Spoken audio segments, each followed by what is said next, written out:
I was listening to these responses outside to, how are we feeling today and so on. Well, here's one for you.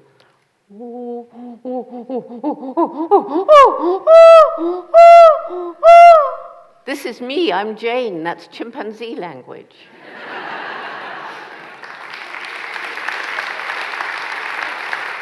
So, I think you all know that I spent many years of my life with chimpanzees in Africa, in Tanzania. And one thing about chimpanzees, like so many other animals, they live very much in the present and the here and now. It's much easier to be happy if you live in the here and now. And of course, for us, it's different.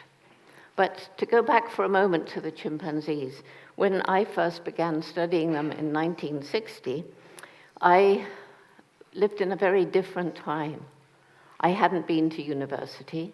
Louis Leakey sent me out because he felt that learning about chimpanzee behavior, these close relatives of ours, might help him have a better feeling for how early man might have behaved. And his life was spent searching for the fossils of our oldest Stone Age relatives.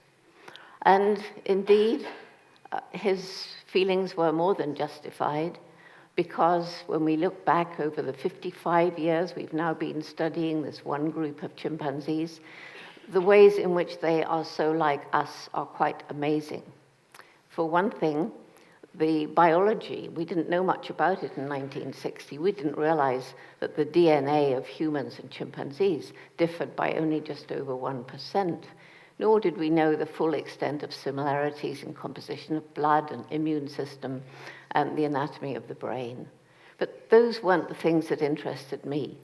I was interested in the fact that when they communicate, yes, they have many calls, like the one I demonstrated, that's the distance call, helps them to keep together in a community, but also kissing, embracing, holding hands, patting one another, shaking the fist, swaggering, begging, these sort of gestures and postures that we communicate with. And they use them in the same situation, and they obviously mean the same sort of thing. Close, supportive bonds between mothers and their growing offspring throughout a life of 60 years or so, and between the brothers and sisters. And I found that in chimpanzee society, as in human society, there are good mothers and bad mothers. And if you were lucky enough to have a good mother, then you did better as you grew up than a child whose mother was not terribly supportive. That was the key thing. It was the key thing in my own childhood. I had an amazing and wonderfully supportive mother. And I think these first 2 years in life are really very important. And they probably impact on this happiness that we're all gathered to think about and talk about. But at any rate, to go back to the chimpanzees, it was a shock to me to find that they, like us, have a dark side to their nature. And they're capable of violence and brutality and even a kind of primitive war.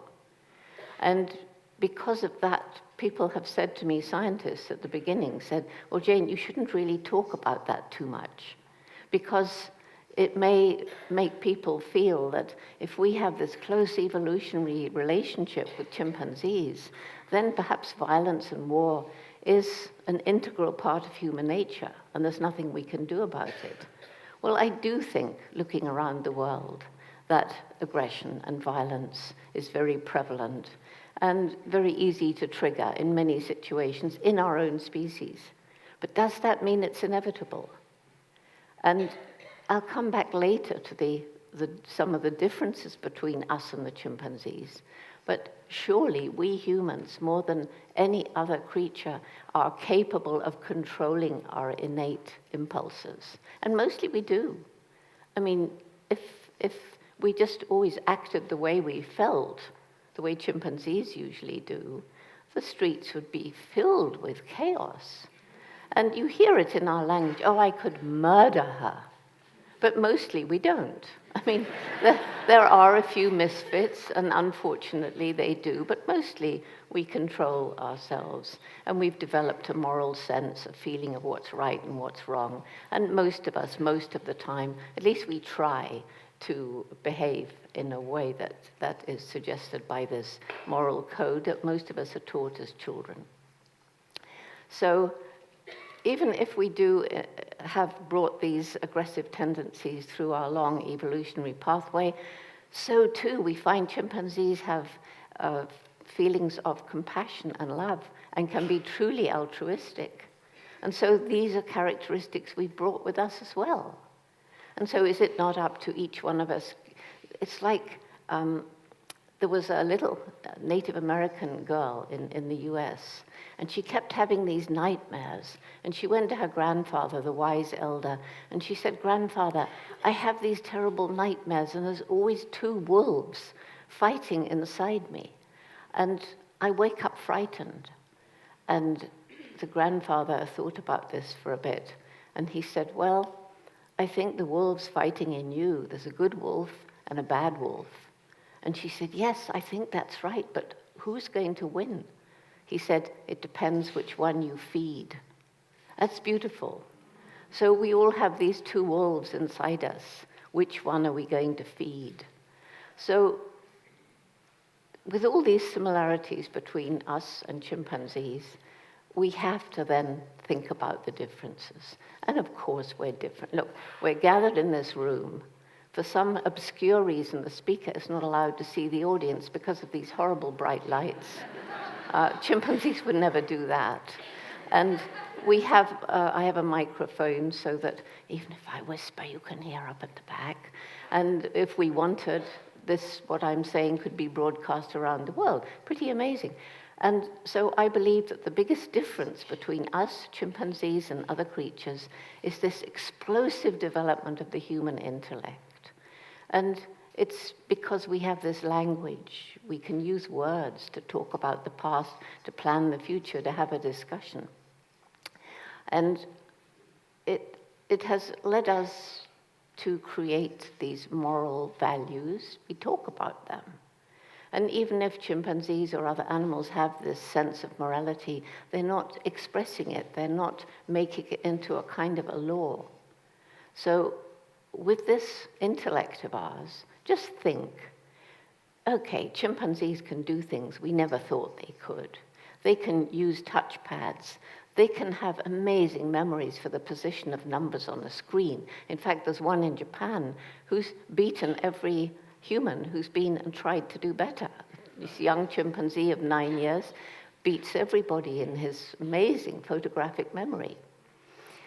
But it doesn't make sense to compare even that intellect with that of a creature that's made a rocket, that's gone all the way out those hundreds of thousands of miles to the red planet Mars, opened a door, out-crawled a little robot, and that was a good many years ago, and that little robot is still crawling around on the surface of the red planet and sending back photographs for us to see on planet Earth.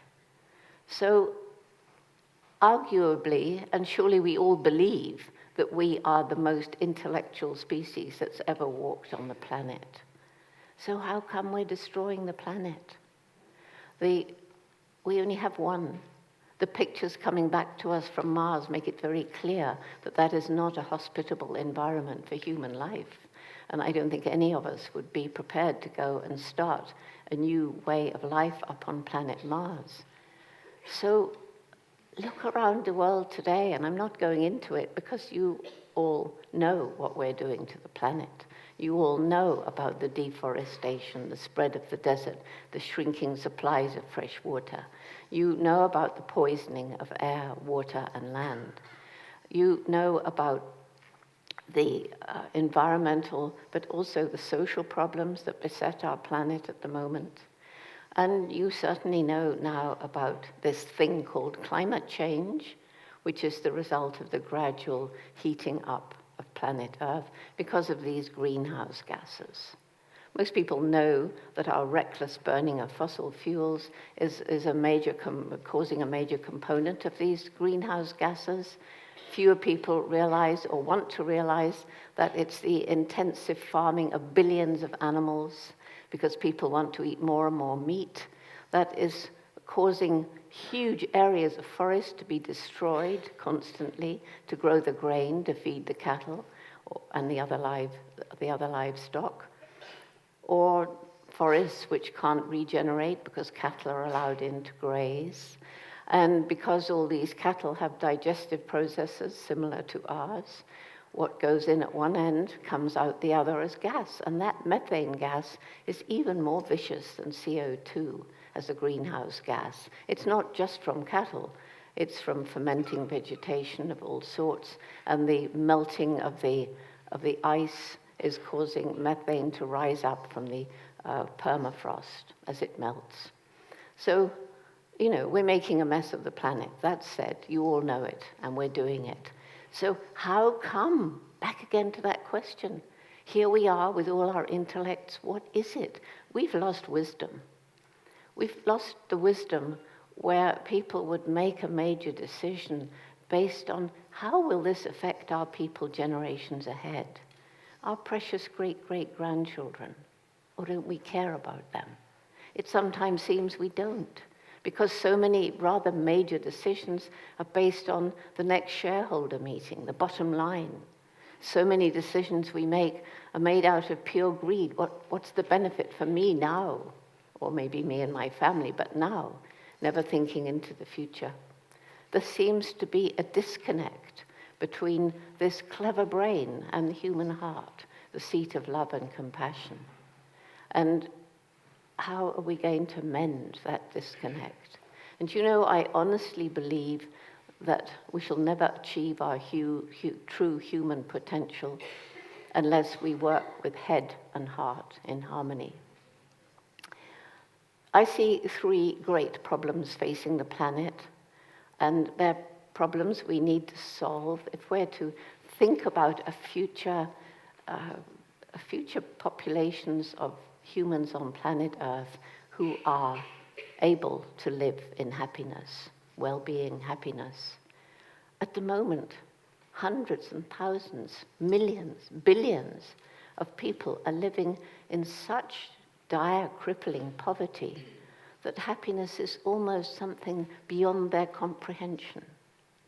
And then on the other hand, we have all the rest of us who have so much more than we actually need.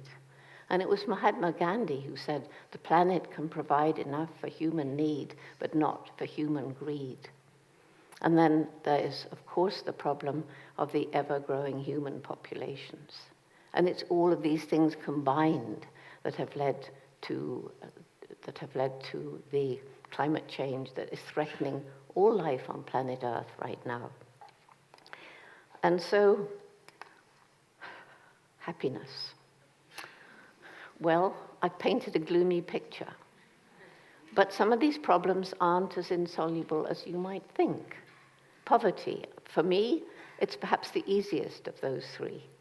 And it was when I flew over the tiny Gombe National Park, where I've studied the chimps, where they're still being studied today, and I realized that all the way along the shore of Lake Tanganyika, very far away from Australia, I must say, but when I arrived in '60, it was forest all the way along, chimp habitat.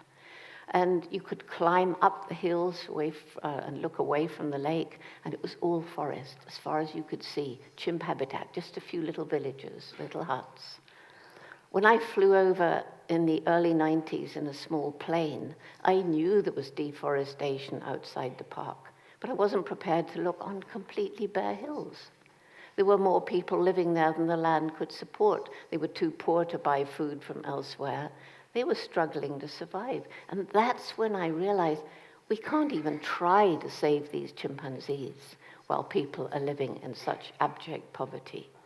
And so the Jane Goodall Institute began our program to improve the lives of the villagers, not in the way that we imposed upon them, but by sending in a team of Tanzanians to talk to the villagers and ask what they felt we could do to give them better lives. And from this very holistic approach, everything from growing more food without destroying the land by restoring fertility to the overused farmland, by better health and education, by working with the Tanzanian authorities, microcredit programs for women, keeping girls in school with scholarships, all of this because all around the world it's shown that as women's education improves, family size tends to drop. And it's worked. So not only are the people living much better lives, but they're turning around to help us to help keep the chimpanzees alive. And when I say the people are living better lives, I get very frustrated that we so often impose our Western standards of what it takes to be happy on people living in different cultures. And it's that desire to impose our beliefs, our cultures, our way of life on other people, starting with the missionaries, that has led to so many problems in the Africa that I know better than other developing countries. And you know, it was the king of Bhutan's happiness index.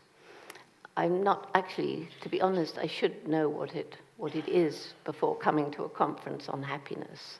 I don't, but there was a group of people in America who decided to take that index and study, I think it was 6 groups of immigrants who arrived in the US with nothing. And they studied their attitudes to life as they began to get a bit more money. And by the time they had a little house, some education for their children, their basic needs met, the happiness index was very high. And then they discovered something really interesting, that when the groups that were being studied, the families, wanted more than what they needed, they got more than what they needed, but the happiness index went down. And to me, that is absolutely one of the most fascinating things. Well, I know that in this conference, we're talking a lot about youth. And when I was traveling around the world, talking about all the problems we've inflicted on poor old planet Earth, I kept meeting young people who seemed not to have much hope. And I found that they were sometimes, mostly, apathetic, not seeming to care what happened. But many of them were angry, even violent. And others were deeply, deeply depressed. And when I began talking to them, they all said much the same thing. We feel like this because you've compromised our future, and there's nothing we can do about it. Well, we have compromised the future of our young people. I don't think anybody would deny that. When I look at a small child and think how we've harmed the planet since I was that age, I feel a kind of anger or desperation or something. But is it true that there's nothing that can be done about it? And you will hear biologists, and you maybe have, who stand up and say, it's too late. We have gone so far in the path of destroying the planet, the ecosystems of the planet, altering the climate and so forth, that it's too late. Nothing will stop our gradual descent into total collapse. I've heard them say it. But I believe there's a window of time, and fortunately there are others who believe the same. But if we are to take advantage of this window of time, which is getting shorter constantly, we have to work really hard to change attitudes towards how we live on this planet, to change attitudes to what it means to be happy. We have to. And so I began this program, the Jane Goodall Institute's Roots and Shoots program, a program for young people, which began with 11 high school students in Tanzania in 1991. And it began as we gathered together, 12 students from 9 schools, they were all 17, 18, 19, even 20, and talked about the problems that were concerning them. They'd come to see me at my house.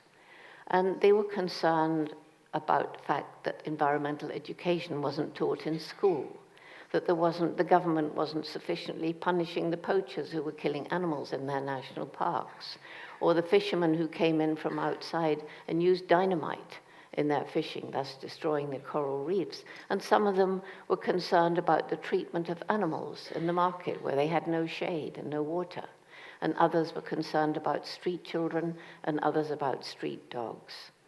They wanted me to go and fix it all. And I said, you know, guys, I love Tanzania, but I'm not a Tanzanian. and you are. Let's see if we can work out what we can do together. And that was the birth of Roots and Shoots. And right from the beginning, the main message was every individual makes a difference every day, and we have a choice. Some people perhaps don't, they just have to survive. But all of us in this space, certainly, we have a choice as to how we behave each day.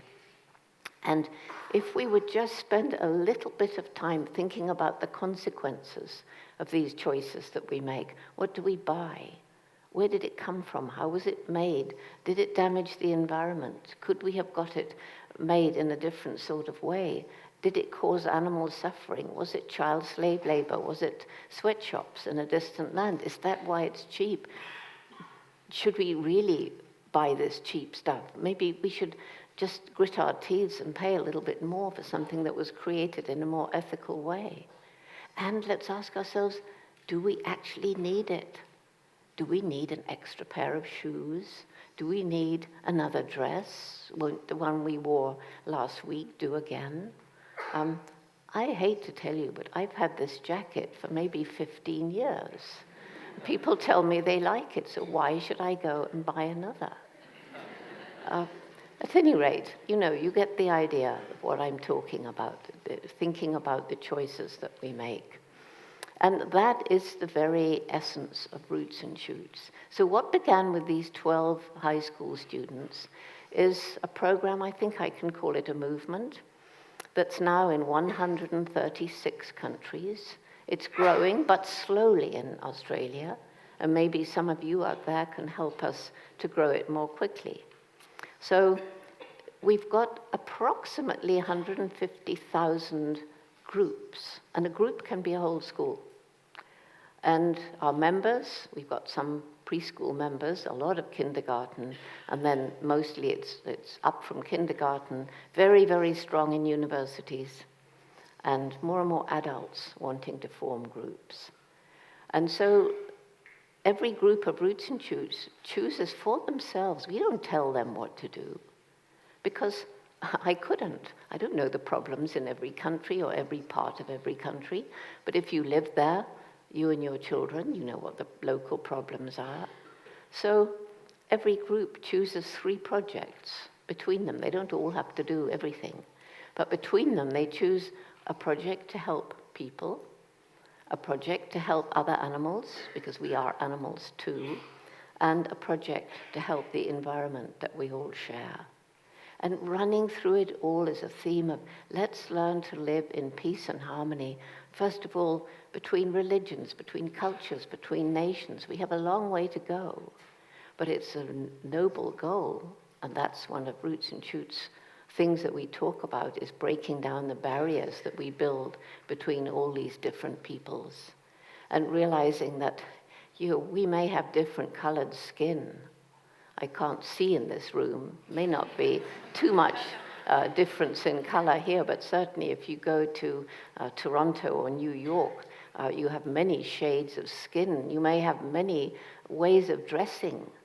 You have all sorts of differences. But cut your arm, the blood that comes out will be the same color. And the emotions that you feel if a beloved child dies will be the same.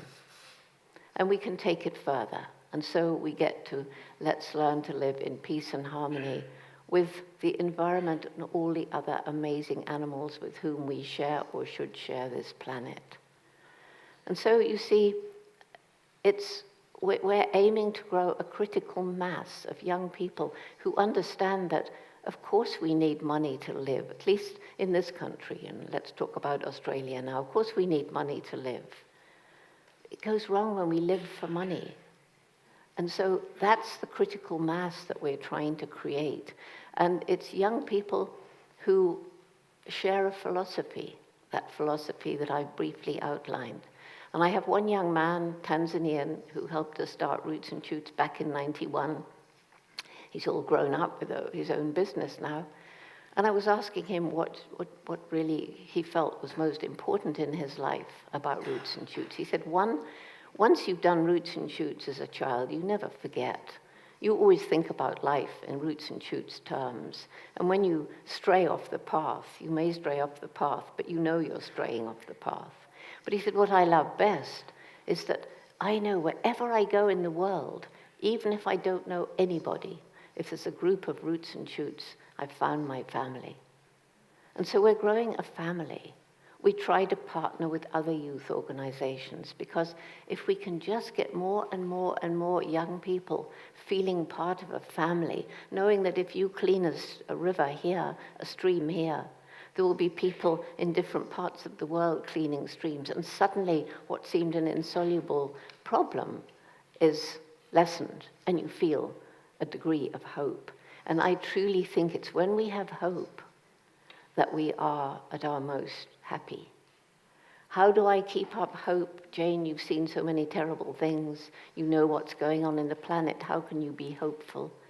I'm hopeful because of the energy and commitment of youth, because of the resilience of nature, if we give her a chance, places we've utterly destroyed, even places where there was atomic bombs dropped, nature will come back. May not be quite the same, but it will come back.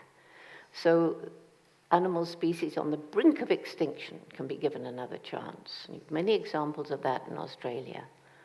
And then there's the indomitable human spirit, along with the incredible human brain. We meet so many people who tackle seemingly impossible tasks and won't give up, and very often succeed. We have technologies being developed all the time that enable us to live in greater harmony. But most important, we ourselves are beginning to learn the kind of life that we should lead if we want a more equitable planet on which people have the luxury of being happy. You can be happy in a very, very poor area if you don't impose the standards of happiness that so often we in the West believe are the only ways to make us happy, to get more money, to have a second house, to have 2 cars. That isn't the way to be happy. And the Roots and Shoots program, all the young people growing up, they understand, they get it. It's the way you live. It's the fact that you roll up your sleeves every day and try to do something about it. That's the way, I believe, to be happy. Thank you.